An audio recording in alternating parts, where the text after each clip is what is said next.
اسی طرح جو کوئی بھی سربراہ ہے، کسی مملکت کا سربراہ، کسی ملک کا بڑا ہے، وہ ذمہ دار ہے، سربراہ ہے، حکمران ہے، یا کسی ادارے کا وہ سربراہ ہے، ذمہ دار ہے، اور اسی طرح انسان کا یہ جو گھر ہے کہ گھر میں باپ ہے، ماں ہے، یا میاں بیوی، پھر ان کی یہ آل اولاد، یہ بچے، تو یہ گھرانہ بھی اپنی جگہ ایک مستقل مملکت ہے۔ تو اس گھرانے کا جو کوئی سربراہ ہے، وہاں جو باپ ہے ان بچوں کا، اور اس خاتون کا جو کوئی شوہر ہے، تو وہ بھی گویا کہ سربراہ ہے۔ الغرض کوئی نبی کہ دینی رہنما، اور مزید یہ کہ کوئی حکمران، یعنی دنیاوی طور پر جو کوئی رہنما ہے، سربراہ ہے کسی مملکت کا یا ادارے کا، یا فقط اپنے گھر کا ہی کیوں نہ ہو، لیکن ہمیشہ صورتحال یہی رہے گی، اور یہی رہی ماضی میں بھی۔ قانون قدرت ہمیشہ سے ہے، ہمیشہ کے لیے ہے، اٹل ہے، پتھر پر لکیر ہے، کوئی اسے بدل نہیں سکتا۔ کیا ہے وہ قانون قدرت؟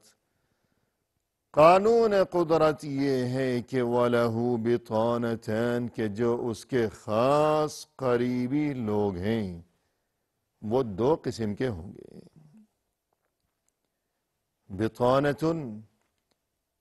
تَأْمُرُهُ بِالْمَعْرُوفِ وَتَنْهَاهُ عَنِ الْمُنْكَرِ،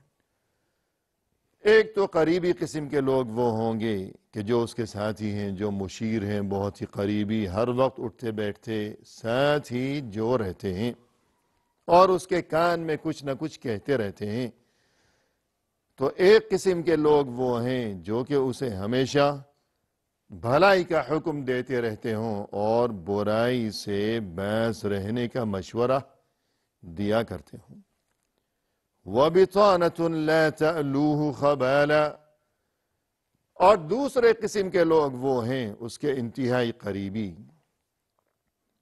کہ جو اسے نقصان پہنچانے میں کبھی کوئی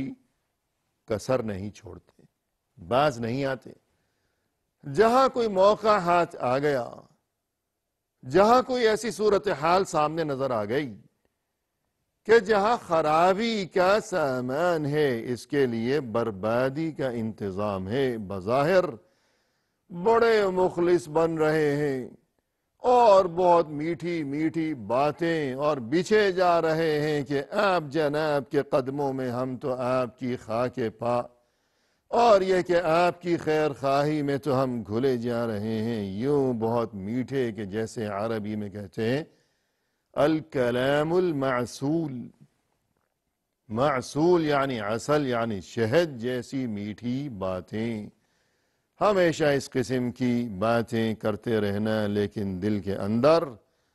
برائی چھپا رکھی ہے، خیر خواہی کا وہاں کوئی وجود ہی نہیں ہے، کہ بس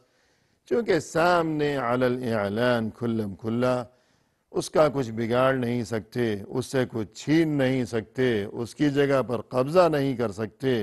اسے نقصان نہیں پہنچا سکتے، لہذا میٹھے انداز میں اسے تکلیف پہنچانے اور برباد کرنے کے در پہ رہا کرتے ہیں۔ اور اس کے بعد فرمایا کہ وَمَنْ يُوقَ بِطَانَةَ السُّوءِ فَقَدْ وُقِي، یعنی رسول اللہ صلی اللہ علیہ وسلم نے فرمایا کہ وہ انسان جو یوں اپنے برے قسم کے جو قریبی لوگ ہیں، اس کے اپنے لوگ، ان سے محفوظ ہے، فقد وقی، تو اصل بات یہ ہے کہ در حقیقت یہی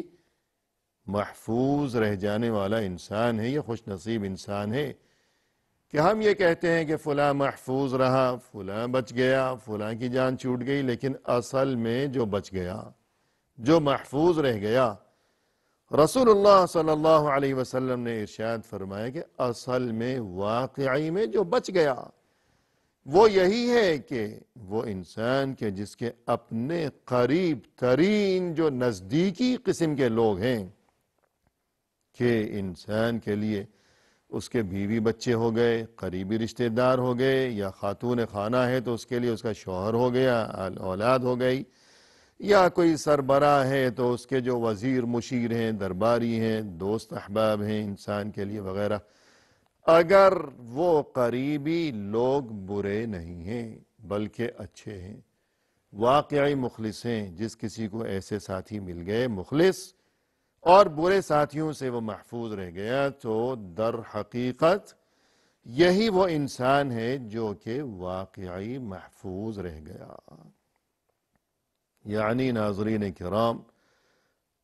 رسول اللہ صلی اللہ علیہ وسلم نے یہ جو ارشاد فرمایا کہ پہلی بات تو یہ ہے کہ دو قسم کے قریبی لوگ ہوا کرتے ہیں، ایک وہ جو ہمیشہ اسے بھلائی کا راستہ دکھاتے ہیں، دوسرے وہ جو کوئی کسر نہیں چھوڑتے، مشورہ بھی غلط دیں گے۔ تو امام بخاری رحمہ اللہ نے یہ جو عنوان قائم فرمایا ہے کہ المستشار مؤتمن، کہ وہ انسان جس سے کسی نے مشورہ طلب کیا ہے تو اسے چاہیے کہ جواب میں ایمانداری کے ساتھ اسے مشورہ دے، کہ جو چیز اسے خود اپنے لیے پسند ہے تو ایسا ہی مشورہ اسے دے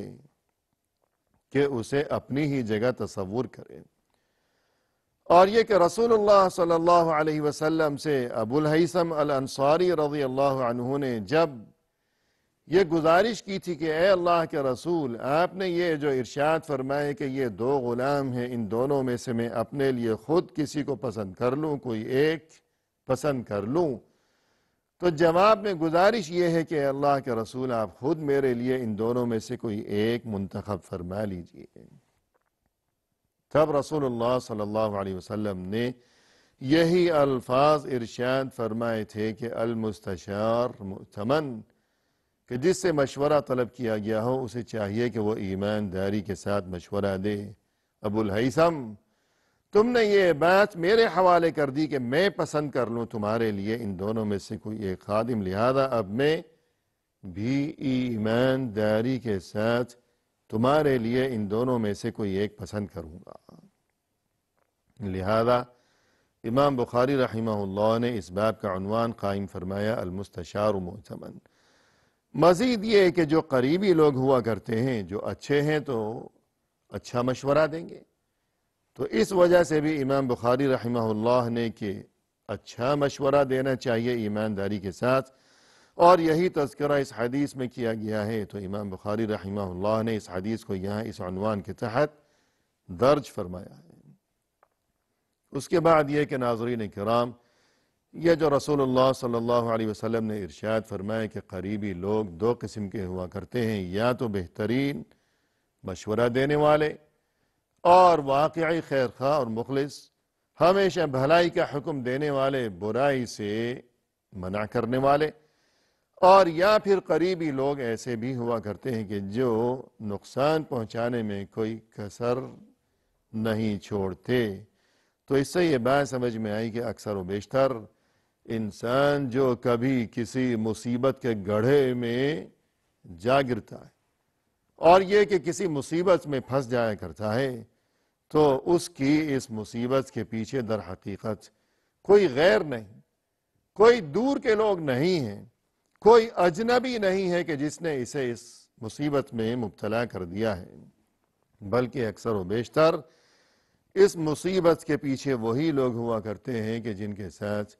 انسان کا بہت زیادہ قریبی تعلق ہوا کرتا ہے، کہ ہر وقت ایک ساتھ نشست و برخاست ہے، اٹھنا بیٹھنا ہے، کھانا پینا ہے، دوستیوں کے سلسلے ہیں، لیکن دلوں میں معاملات کچھ اور چھپا رکھے ہیں، فاسد خیالات ہیں، کوئی وہاں اخلاص کے جذبات نہیں ہیں۔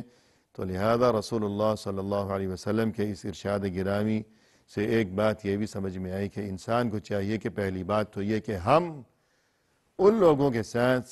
کہ ہم جن کے قریب رہتے ہیں، ہم برے نہ بنیں، برا نہ سوچیں، کسی کو نقصان پہنچانے کے بارے میں ہم منصوبہ سازی نہ کیا کریں، بلکہ ہم ہمیشہ ان کے لیے اپنے دلوں میں خلوص و وفا اور یہ کہ ایمانداری کے ساتھ ہم ہمیشہ ہی مخلص بن کر رہیں ان لوگوں کے لیے کہ ہم جن کے قریبی ہیں، پھر اس کے علاوہ یہ کہ وہ لوگ جو کہ ہمارے قریبی ہیں تو ہمیں چاہیے کہ ہم ان پر نظر رکھیں، اور ہر وہ انسان جو کہ ہمیشہ بہت شیریں گفتگو اور میٹھی میٹھی باتیں کیا کرتا ہو، اور ہمیشہ سامنے وہ آپ جناب اور یہ کہ آداب اور یہ کہ بچھا جاتا ہو، تو کوئی ضروری نہیں ہے کہ وہ واقعی مخلص بھی ہو۔ یہ تعلیم ہے، یہ باتیں کوئی اپنی طرف سے بیان نہیں کی جا رہی، بلکہ رسول اللہ صلی اللہ علیہ وسلم کی طرف سے اس حدیث میں یہ اہم ترین تعلیم ہمیں دی گئی ہے۔ اور اس کے بعد ناظرین کرام، ہمارے سامنے یہ نیا باب ہے جس کا نمبر ہے اس کتاب الادب المفرد میں 129، اور اس باب کا عنوان ہے باب المشورہ۔ المشورہ عربی میں یعنی اردو میں جسے ہم آپ کہا کرتے ہیں مشورہ، یعنی انسان کو چاہیے کہ وہ وقتاً فوقتاً جو اس کے افراد خانہ ہیں، جو اس کے عزیز دوست ہیں، احباب ہیں اور اقربا ہیں، تو ان سے مشورہ طلب کیا جانا، اور یہ کہ انسان ہر معاملے میں صرف اپنی ہی رائے پر اڑا رہے اور کسی دوسرے کو اس قابل ہی نہ سمجھے کہ کسی سے مشورہ لینے کی کوئی ضرورت ہی نہیں ہے، میرے دماغ میں جو آیا بس یہی ٹھیک ہے ہمیشہ، تو ایسی سوچ نہیں ہونی چاہیے، بلکہ وقتاً فوقتاً انسان کو دوسروں سے مشورہ لیتے رہنا چاہیے کہ اسی میں بہتری ہے، کیونکہ انسان کی اپنی عقل ایک انسان کے سر میں ایک عقل ہے، اگر وہ ایک عقل دوسرے لوگوں کی عقلوں کے ساتھ مل جائے گی تو بہت سے لوگوں کی عقلیں اور سوچ یا یہ کہ سوچنے کی صلاحیت جب یکجا ہو جائے گی تو یقیناً اس کا یہی فائدہ ہوگا کہ بہت سی عقلیں مل کر جب سوچیں گی کسی بارے میں تو جو بھی نتیجہ ظاہر ہوگا تو وہ بہترین ہی ہوگا۔ یہ باتیں انشاءاللہ آئندہ ملاقات کے موقع پر ناظرین کرام آپ کی خدمت میں لیے ہوئے ہم حاضر خدمت ہوں گے، اس وقت تک کے لیے فی امان اللہ، وآخر دعوانا ان الحمد للہ رب العالمین۔